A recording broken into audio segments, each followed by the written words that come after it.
PSL का पहला मुरहला complete हो चुका है और हमें मिल चुके हैं 4 क्वालिफायर। 2 टीम्स जो बाहर जानी थी वो भी हमें मिल चुकी हैं।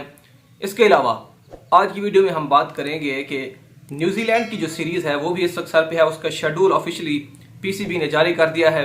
5 T20I खेले जाने हैं, तो उसके लिए पाकिस्तान को अपनी टीम भी बनानी होगी। अपना न्यू कैप्टन भी हो सकता है कि पाकिस्तान के अंदर आ सकता है, क्योंकि जब से शाहीन अफरीदी कप्तान बने हैं तो उनकी परफॉर्मेंस, ज़ाती परफॉर्मेंस और टीम की परफॉर्मेंस पर हमेशा से सवाल या निशान रहा है। इससे पहले T20 सीरीज न्यूजीलैंड के अंदर हम खेल के आए, उसके अंदर भी पाकिस्तान की टीम ने शायद बदतरीन कारकर्दगी का मुजाहरा किया। इसके बाद शाहीन अफरीदी की टीम लाहौर कलंदर ने टेबल के ऊपर सबसे नीचे पोजीशन हासिल की है। तो यहाँ पर शाहीन अफरीदी की कप्तानी पर भी एक तरह से तलवार लटक रही है। तो कौन सा नया कप्तान बनाया जा सकता है, क्योंकि शाहीन अफरीदी को कप्तान पिछली जो पीसीबी की मैनेजमेंट थी उन्होंने बनाया था। अब मैनेजमेंट भी टोटली न्यू आ चुकी है, तो इसलिए पीएसएल खत्म होने के बाद, जैसे हम जानते हैं कि हमेशा से ऐसा ही होता आ रहा है कि पीएसएल से हमें खिलाड़ी न्यू मिलते हैं, उसके बाद जितने भी सीरीज आती हैं। इसके अलावा कैप्टनसी के हवाले से भी जब भी नई मैनेजमेंट आती है तो उनकी एक नई सोच होती है। हो सकता है कि हमें एक नया कप्तान देखने को मिले। इसके अलावा पीएसएल के पॉइंट्स टेबल पर नजर डालें तो टॉप 4 टीम्स में मुल्तान सुल्तान, पेशावर ज़ल्मी, इस्लामाबाद यूनाइटेड और क्वेटा ग्लेडिएटर्स नजर आती हैं। तो टॉप 4, अब जो अगला लाएअमल है वो ये होगा कि 2 टीमों के दरमियान कल मैच खेला जाना है, पेशावर ज़ल्मी और मुल्तान सुल्तान के दरमियान। वहां से जो टीम जीतेगी वो फाइनल के लिए क्वालिफाई करेगी। इसके अलावा जो टीम हारेगी वो एक बार फिर से उनके पास चांस रहेगा। और दूसरी जो तीसरे और चौथे नंबर पर टीम्स मौजूद हैं, इस्लामाबाद यूनाइटेड और क्वेटा ग्लेडिएटर्स, उसमें से जो टीम हारेगी उसको घर का रास्ता देखना पड़ेगा। और इसके अलावा जो टीम जीतेगी वो एक बार फिर से हारी हुई टीम के साथ सेमीफाइनल, कह सकते हैं सेमीफाइनल खेल के दोबारा फाइनल के अंदर आएगी। तो ये है एक लाइहा अमल कैसे जो है आगे चलना है क्वालिफाइंग राउंड। तो अब हम नजर डालते हैं कि इस पूरे लेग में पीएसएल के पहले राउंड में हमें कौन से नए यंग प्लेयर देखने को मिले। टू बी ऑनेस्ट, अगर सीधी बात की जाए तो हमें इस पीएसएल में कोई इतना खातिर खा टैलेंट नजर नहीं आया जिसको हम फौरन पिक कर लेते। हाँ, एक उस्मान तारिक थे लेग स्पिनर, वो आप सब जानते हैं कि उनके एक्शन के ऊपर बैन लग चुका है इस वक्त। वो जब तक अपने एक्शन की क्लियरेंस नहीं करते तो वो बॉलिंग के लिए अलाउड नहीं है। इसके अलावा ख्वाजा नफ़े, वो भी थोड़ा अपने सुर्खियों में आए थे 2-4 दिन। एक इनिंग्स उन्होंने लाहौर कलंदर्स के अगेंस्ट कमाल की खेली थी, लेकिन उसके बावजूद भी उनकी परफॉर्मेंस खातिर खा नहीं रही। लेकिन एक और लड़का है कराची किंग्स का, इरफान नियाजी नाम है उसका।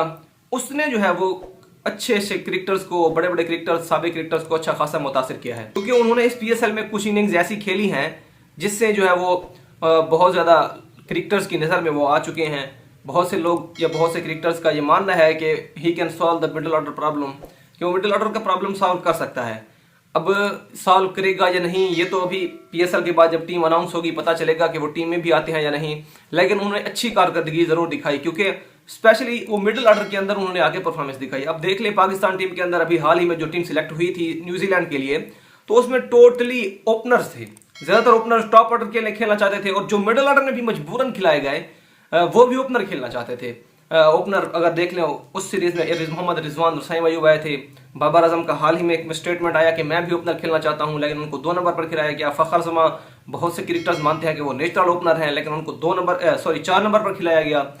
तो ये एक तरह से पाकिस्तान टीम के अंदर एक खिचड़ी पकी हुई थी, और पाकिस्तान टीम को एक प्रॉपर मिडिल ऑर्डर बैट्समैन नहीं मिल पा रहा था। तो इरफान नियाजी की सूरत में भी हो सकता है कि पाकिस्तान टीम का मिडिल ऑर्डर का जो प्रॉब्लम है कुछ ना कुछ सॉल्व हो सकता है। दूसरी जानिब लाहौर कलंदर के कप्तान शाहीन अफरीदी, जो इस वक्त पाकिस्तानी टीम के कप्तान हैं, उनके ऊपर भी एक तरह से तलवार लटक रही है कप्तानी की। हो सकता है कि उनसे कप्तानी छिन जाए, क्योंकि पाकिस्तान में हमेशा से ऐसा होता आया है कि जब जब नई मैनेजमेंट आती है तो वो बहुत सी तब्दीलियां कर देती है। कोचिंग स्टाफ हो, या चाहे वो कैप्टनसी हो, चाहे सिलेक्शन कमेटी हो, तो इसमें बहुत ज़्यादा तब्दीलियां हमें देखने को मिल सकती हैं। और रिसेंट फॉर्म भी अगर शाहीन अफरीदी की एज एन कैप्टन और एज एन बॉलर देखें तो वो बहुत ही ख़राब रही है। तो ये भी एक तरह से कोई हैरानगी नहीं होगी। और नया कप्तान कौन होगा ये भी एक बड़ा सवाल या निशान है। इसमें मोहम्मद रिजवान जो है वो एक मजबूत दावेदार हैं, क्योंकि मोहम्मद रिजवान ने जब से पीएसएल स्टार्ट हुआ है ज़बरदस्त कप्तानी की है मुल्तान सुल्तान के लिए। इसके अलावा प्रोबेबली उसका जो एवरेज है, विन परसेंटेज है, वो भी दीगर तमाम कप्तानों से बहुत ज़्यादा है। तो हो सकता है कि मोहम्मद रिजवान को कप्तान बना दिया जाए। इसके अलावा अभी जो मैचेस खेले जाने हैं क्वालिफाइंग राउंड, ये भी एक तरह से तय करेगा, क्योंकि इसमें 3 जो लोग खेल रहे हैं ना, इसमें बाबर आजम, मोहम्मद रिजवान और मोहम्मद शादाब खान, तो ये तीनों में से जो टीम जीतेगी तो उसकी सीवी एक तरह से और मजबूत हो जाएगी। अब चूंकि बाबर आजम कप्तान रह चुके हैं, हो सकता है कि उनको दोबारा ना बनाया जाए। शादाब खान भी रह चुके हैं, उनको भी शायद हो सकता है कि ना बनाया जाए। लेकिन मोहम्मद रिजवान को अभी तक आजमाया या टेस्ट नहीं किया। उसके अंदर कैपेबिलिटी है कि वो कैप्टनसी के प्रॉब्लम को सॉल्व कर